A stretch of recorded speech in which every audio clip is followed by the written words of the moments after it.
It's a special video edition of the Freedom News Hour Surviving Meltdown. I'm your host, Walt Thiessen. Have you seen the latest video by former Secretary of Labor Robert Reich, released a couple of weeks ago by MoveOn.org? It's gotten a lot of attention on the net. Mr. Reich sounds so reasonable, doesn't he? I mean, who could be in favor of crowded schools, lousy health care, or crumbling highways? And we all want to see the economy get moving again. Yet, didn't it seem like he said a lot more than we could catch in one quick presentation? Let's play his video one piece at a time so we can stop periodically and break down Mr. Reich's message into short pieces that we can analyze carefully. Here is the first part of his video. What's the problem with the economy? Let me connect the dots and show you the big picture in less than 2 minutes, 15 seconds. Dot 1. Since 1980, the American economy has doubled in size. But adjusting for inflation, most people's wages have barely increased. Unhappily, Mr. Reich doesn't explain why most people's wages haven't changed compared to inflation while the economy has doubled in size. You know, it's not an accident of the marketplace. It happens because of the monetary system under which we all suffer. We don't have a level, stable money supply like we should have. Instead, our entire monetary system is based on inflation. And this inflationary system enriches the rich and super rich at the expense of everyone else. It's a system that creates money by issuing more and more debt and that encourages people to go deeper and deeper into debt with the promise that this will somehow create prosperity. Except that it doesn't create prosperity for the rest of us. It only creates prosperity for the rich, while the rest of us get left holding the bag. Here is a key point. Mr. Reich does not oppose this debt-based monetary system. He favors it. Second dot. Where did all that money go? Almost all the gains have gone to the super rich. The top 1% used to take home about 10% of total income. Now it takes home more than 20%. And the super rich have 40% of the nation's entire wealth. Notice how he skipped all the important stuff and just went right to the part where the rich get super rich. That's a classic liberal tactic. Once again, he fails to explain how it happens. He just assumes that it's an unavoidable situation, not to be questioned. The third dot. All this money at the top has given the super rich lots of political power, especially power to lower their tax rates. Before 1980, the top tax rate was over 70%. Now it's down to 35%. And much of their income is capital gains, subject to only a 15% tax. According to the IRS, the richest 400 Americans pay only 17%. This is true about the tax rates, but what does it have to do with the subject of people's incomes relative to inflation not changing while the economy doubles in size? Well, nothing. The only reason Mr. Reich brings it up is because he wants to tax the super rich. He does not want to correct the situation that created the super rich in the first place. Ask yourself why. Why wouldn't he want to change the current system? Could it be because that system made Mr. Robert Reich well off himself? The answer to that question is yes. It gave him influence, power, and material wealth. All that political power that Mr. Reich points out the super rich have is actually political power that he wants to continue to have because he's done so well for himself with it. He doesn't want to use that power to fix the situation.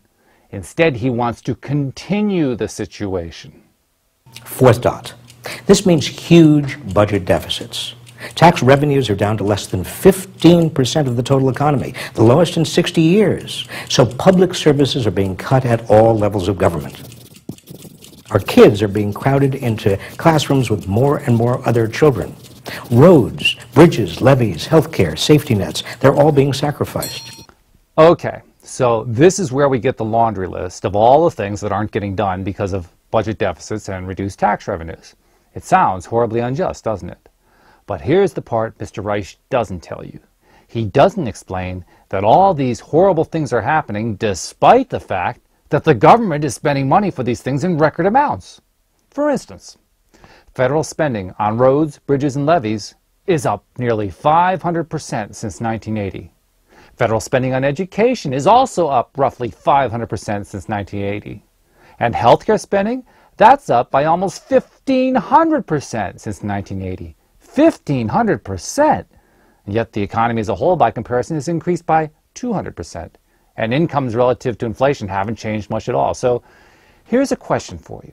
If, as Mr. Reich points out, tax revenues as a percentage of overall income are down, particularly for the super rich, and income taxes as a whole are lower, how did we manage to pay for all that increased government spending?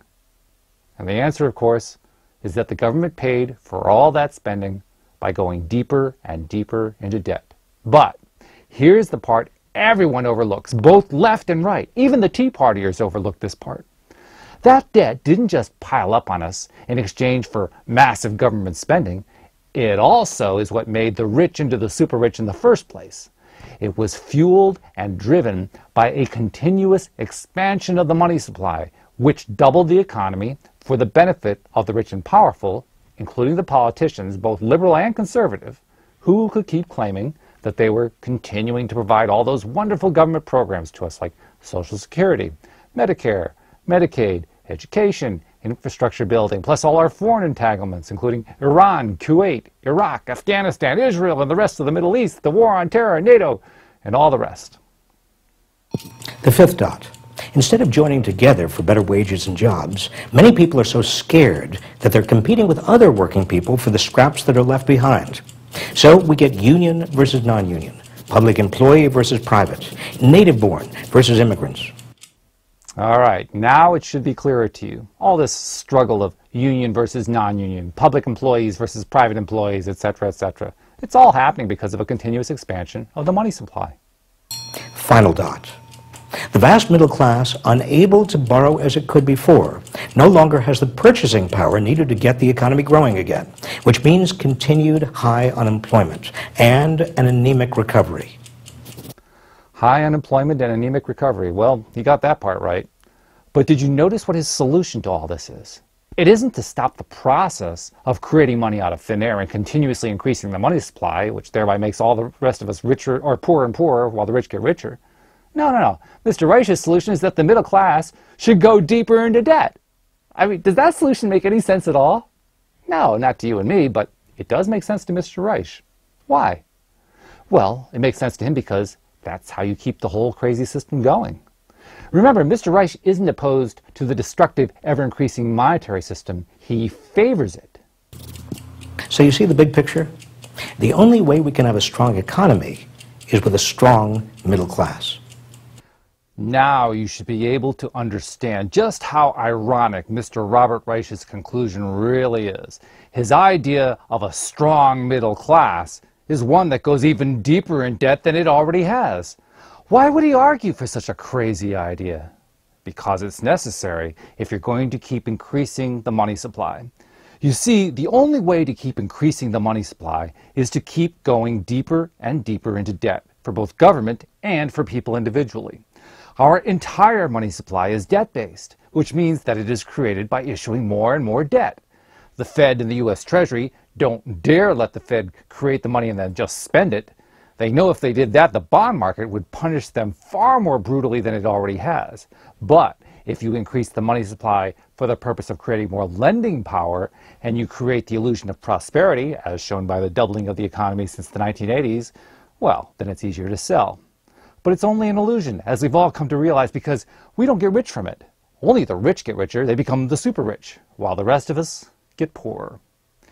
If you're confused by all this and want to understand how this crazy debt-based monetary system of ours works, let me recommend the first episode of our video series of this show, called The Incredible Shrinking Dollar, in which my good friend Richard Blackwell and I use Harry Potter's wand to create money out of thin air, while we make clear to you exactly how all the magic is really done in the monetary system. You can watch the film for free at www.theincredibleshrinkingdollar.info. We'll have more videos like this as the ongoing economic calamity continues to unfold before us to help you understand exactly why it's happening, as well as why and how the power elite and the media do their best to withhold the truth from you. Thanks for watching. I'm Walt Thiessen for the Freedom News Hour Surviving Meltdown. Goodbye, everybody.